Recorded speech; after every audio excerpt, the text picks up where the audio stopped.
Copa আমেরিকার first match অনুষ্ঠিত হবে আর্জেন্টিনা ও কানাডার বিপক্ষে।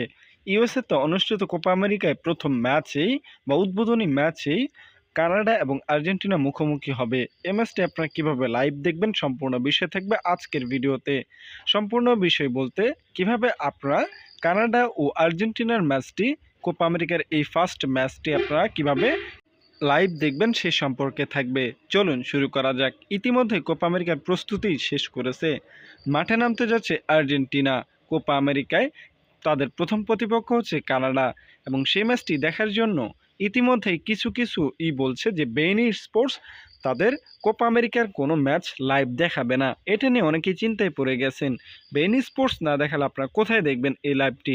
আপনারা যদি টিভিতে দেখতে চান তাহলে টি স্পোর্টস চ্যানেলের মাধ্যমে এই ম্যাচটি কিন্তু সরাসরি লাইভ দেখতে পারবেন। তবে মোবাইলে কিভাবে দেখবেন চলুন সেটা জানি। মোবাইলে দেখার জন্য অনেক অ্যাপস রয়েছে, এর মধ্যে ফুটবল টিভি এইচডি অন্য এক রকম। ফুটবল টিভি এইচডি অ্যাপসটি ডাউনলোড করার জন্য আপনি ক্রোম ব্রাউজারে যাবেন এবং সেখানে লিখবেন ফুটবল টিভি এইচডি, তারপরই এই অ্যাপসটি চলে আসবে এবং অ্যাপসটি আপনারা যে কোনো একটি সাইটে ঢুকে ডাউনলোড করে সেই অ্যাপসে প্রবেশ করে আপনারা ম্যাচটি দেখতে পারবেন। এবং আরও একটি অ্যাপস রয়েছে স্পোর্ট্রি, যে অ্যাপসটির মাধ্যমে আরও সহজে আপনারা ম্যাচটি দেখতে পারবেন। ডাউনলোড করতে হলে ক্রোম ব্রাউজারে যাবেন এবং স্পোর্টসটি লিখে সার্চ করবেন, বা আমি স্ক্রিনে যে লেখাটি দিয়েছি সেই লেখাটি সার্চ করলে আপনার অ্যাপসটি পেয়ে যাবেন, সেটা ডাউনলোড করে ম্যাচটি দেখতে পারবেন।